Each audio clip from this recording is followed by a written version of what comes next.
미국 증시 분위기를 생생하게 전해드리는 이항영의 월가이드 시간 돌아왔습니다.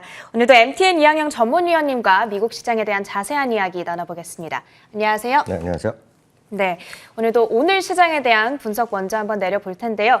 미국 증시가 이틀째 어쨌든 반등에 성공을 해줬어요. 그래도 지금부터 쭉 오를 거다라고 기대하기에는 아직 좀 이른 것 같아요. 그렇죠? 네, 맞습니다. 한마디로 극적인 오늘 반등에 일단 성공한 하루라고 보셔야 되겠습니다. 다우지수 기준을 보면 일간 등록폭이 오늘 거의 550포인트 이상 나왔거든요. 쉽게 해서 마이너스 450이었던 것이 플러스 100으로 갔는데요. 이렇게 등락이 장중에 어떤 반등폭이 컸던 것은 작년 12월 21일 이후 최대입니다. 그만큼 극적인 반등이었습니다. 우리 한국 사람, 저 같은 사람 잘 이해가 안 되는 것이 도대체 이제 미국의 부채가 뭐고 부채가 부도가 났다 이런 거 어렵다고 말씀드렸는데요. 이제 그것이 지난주에 하원에서 안이 나왔는데 상원에서 아직 해결이 안 되고 있거든요. 그게 이제 해결될 수 있다라는 어떤 모습이 보인 거죠. 오늘 이 시간 이후에 또 완전히 통과될지도 모르겠고요. 일단은 상원은 이제 50대 50을 딱 갖고 있지 않습니까? 그래서 이제 부통령이 이제 결정권을 갖고 있는데 5대 5가 딱 동점이 되면은요 투표가요. 근데 여하튼 상원의 원내 대표가 이제 일단 진전되는 안을 낼 수 있다는 얘기하는 것이 이제 미국 시간으로 보면 수요일 날 오후에 낸다 그랬거든요. 그게 이제 진행될 수 있다는 얘기인데 하여튼 그런 기대감으로 오늘 주가가 급반등이 일단 성공했고요. 지금 보여드린 것이 3대 지수비 오늘 하루의 모습인데 그래서 아래서부터 위까지 다우 기준을 보면 550포인트, 560포인트가 움직였다라고 일단 이해하시면 되겠습니다. 오늘 반등을 주도했던 것은 기술주가 좀 반등을 주도했고요. 에너지 주가는 오늘 1% 이상 오늘 상대적으로 좀 하락폭이 컸습니다. 일단 기술주부터 먼저 보겠습니다. 빅테크부터 보여야겠는데요. 애플이 한 0.6% 정도 올라가는 모습 보여주었고요. 마이크로소프트도 1.5%. 최근에 어찌됐건 고점에 가장 근접해 있는 것은 이번에도 똑같습니다. 마이크로소프트와 알파벳이 가장 근접해 있습니다. 아마존은 이제 소위 이제 바닥에서 조금씩 회복을 하고 있는데 아직 아마존은 멀었죠. 아마존은 어찌됐건 연초 대비 지금 마이너스 내지 보합 수준에 있기 때문에 올해 빅테크 중에 가장 재미없는 것이 바로 아마존이다라고 이해하시면 되겠습니다. 다음은 알파벳이 1.13% 올라갔고요. 여하튼 그 많은 분들이 저걸 누가 보냐, 볼 것도 없다라고 많이 얘기하셨던 분들은 아마 다시 보셨을 것 같습니다. 네. 어찌됐건 전 세계 1위를 갖고 시청 1위를 기록하고 있는 것이 소위 오징어 게임인데 한마디로 이것 때문에 넷플릭스가 난리가 난 거죠. 어찌됐건요. 넷플릭스가 사상 최고가를 가고 있고 오늘도 역시 올라가는 모습을 보여줬습니다. 관련해서 주요 IB들이요. 저희 지금까지 보여드렸던 빅테크에 대해서 대부분 매수 견을 오늘 재확인하는 레포트를 여기저기서 썼습니다. 뱅크 오브 아메리카는 잠시 전에 보여드렸던 페이스북을 매수견을 재확인했고요. JP모건은 애플을 매수견, 그리고 모건 스탠리는 마이크로소프트의 여전히 매수견을 재확인했습니다. 반면 오늘 항공주들은 줄줄이 하락했습니다. 골드만삭스에서 투자 의견을 항공주를 한 2개를 내렸습니다. 그중에 하나가 아메리칸 항공인데요. 예상보다 이런 항공 수요가 느리게 회복하고 있는 반면 또 유가는 올라가고 있다는 것 자체가 악재다 얘기하면서 아메리칸 항공이 4.3%가 떨어졌고요. 의견도 중립에서 매도로 내렸고요. 목표 주가를 19달러에서 18달러로 내렸습니다. 울프 리서치에서는 델타 항공을 매수해서 중립을 내렸고요. 델타 항공이 1.6%가 오늘 하락한 채 마감했습니다. 네, 이렇게 가장 눈에 띄는 흐름을 보였던 종목들도 확인해 봤는데 사실 오늘 오후장 들어서 이 맥코넬 원내대표의 발언 딱 전해지고 나서 지수가 쭉 오르는 그런 그래프가 그려지기는 했습니다. 그런데 장 초반에도 조금 상승 재료가 있기는 했었어요. 물론 이 소식에 시계장이 오른 건 아니지만 오늘 민간 고용이 발표가 됐었고 생각보다 큰 폭으로 늘었고 또 전달보다 큰 폭으로 늘었다는 점 역시도 긍정적이었는데 이 지표도 좀 자세하게 분석해 주시죠. 네, 맞습니다. 두 가지가 있었죠. 그 ADP 민간 일자리랑 그리고 천연가스 가격이 하락한 건데요. 먼저 ADP 민간 일자리는 56만 9천 건이 나왔습니다. 이제 전망은 42만 5천 건인데요.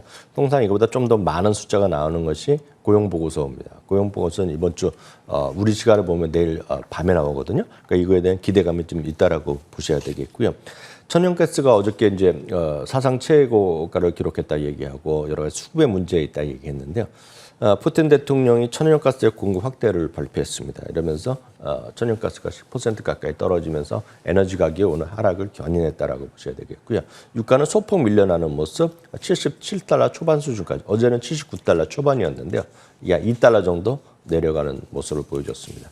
금가 가격은 여전히 $1,750 수준에서 횡보하고 있고요.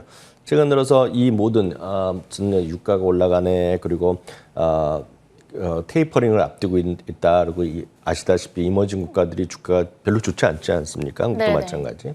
미국이 한 5%, 지금 5%다 많이 또 회복해서 다우지수가 4%밖에 고점 대비 하락이 아니거든요.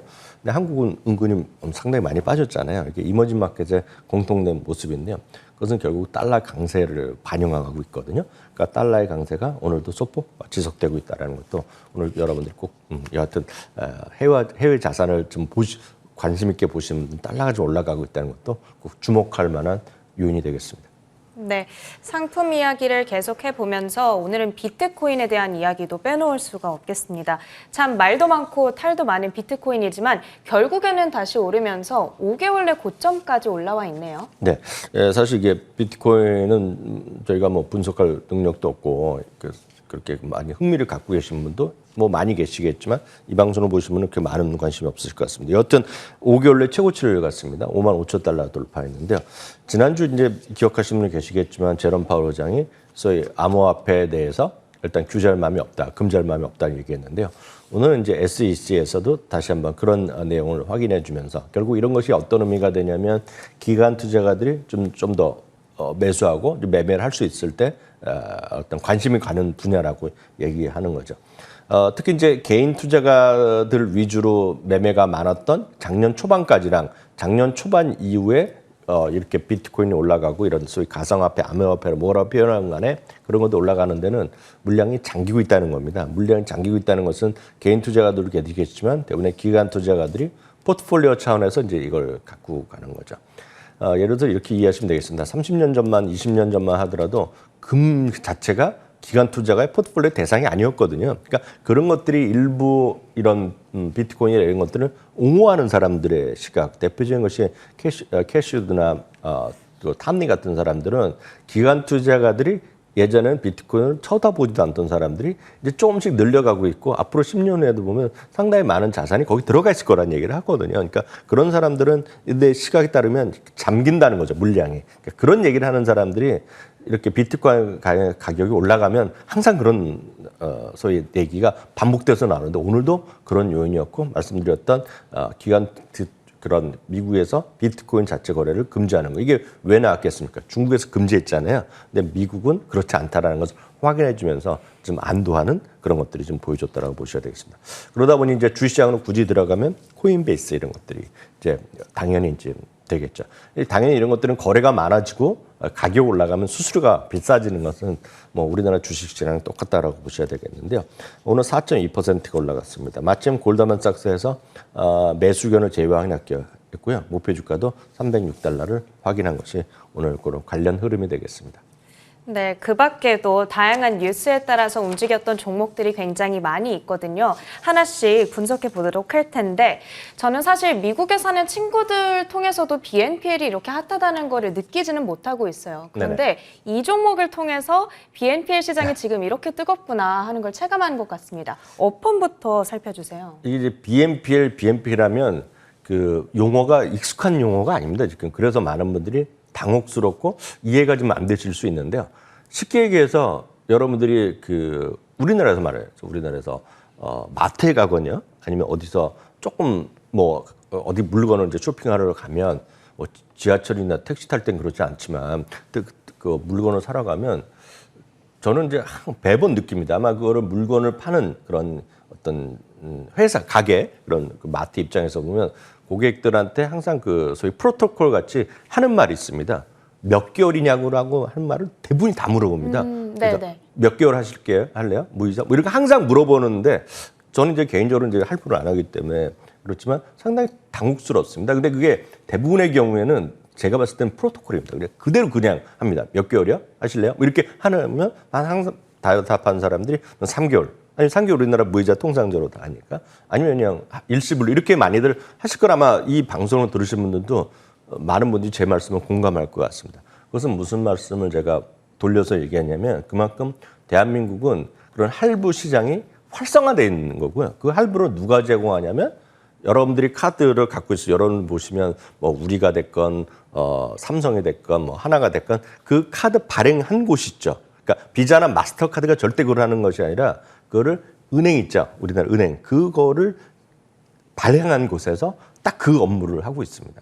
근데 이제 미국은 그렇지 않은 거죠. 여태까지 그랬지 않을 네. 거라서 미국은 제3자가 거기 대행을 합니다. 3자가 이제 들어가서 하는 거죠. 그러니까 결제는 뭐 비자를 뭐 하건 카드를 어떤 간에 자기가 선택을 하는 겁니다. 나 이거 할부를 하겠다고 얘기하는 거죠. 그럼 도대체 할부 시장이 얼마나 커질 수 있는지에 대해서 다들 궁금하실 거 아닙니까? 제가 네네. 대한민국은 할부 시장 얼마인지를 제가 본 적은 없습니다. 자, 찾아보지 않았거나 뭐 기회 되면 막 보신 분 계실 것 같은데 저는 잘 모릅니다.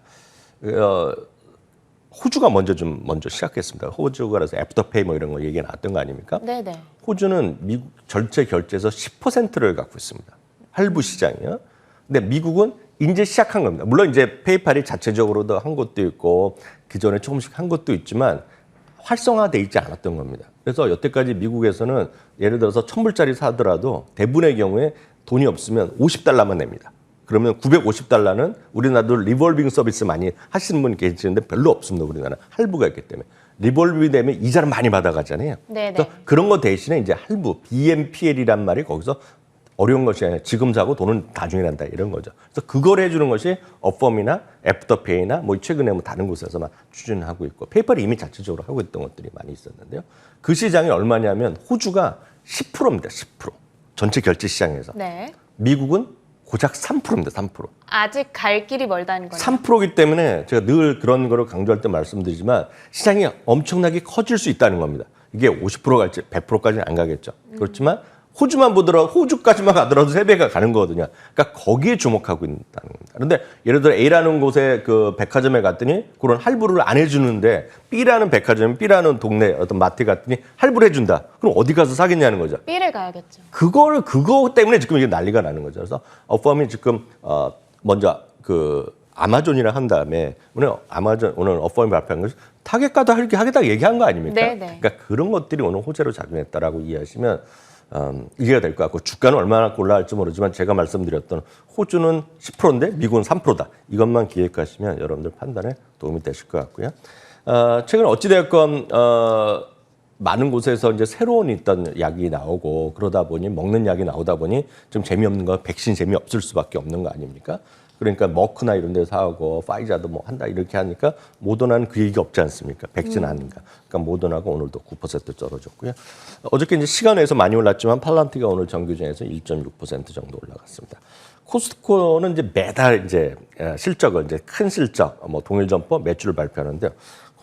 코스트코가 10월 달에도 매출이 15.8%에 동일 점포가 또 14.3%나 올라가면서 오늘 정규장에서도 조금 올랐지만 시간에서도 소폭 상승세를 보이고 있는 것이 코스트코의 흐름이 되겠습니다. 네, 여기까지 오늘장에 대한 분석 한번 만나봤고요. 이제 10월에 대한 이야기를 좀 해볼게요. 10월 들어서 아직까지 4거래일밖에 지나오지 않았는데 네네. 우리가 9월 끝날 시점에 위원님께서 9월 끝났다고 안심하면 안 된다. 네네네. 10월도 원래 변동성이 굉장히 높은 그런 네네. 무서운 달이다 이렇게 네. 말씀해 주셨잖아요. 네. 그거를 4거래일 동안 굉장히 뼈저리게 느꼈던 것 같아요. 네, 오늘도 상당히 변동성이 또 있었는데요. 9월 이후부터 지금까지 S&P 500 보여드린 게 딱 이겁니다. 그러니까 위아래 가고 있는 거거든요. 그러니까 이런 걸 이제 변동성을 얘기하고 변동성도 제법 크게 나오고 있습니다.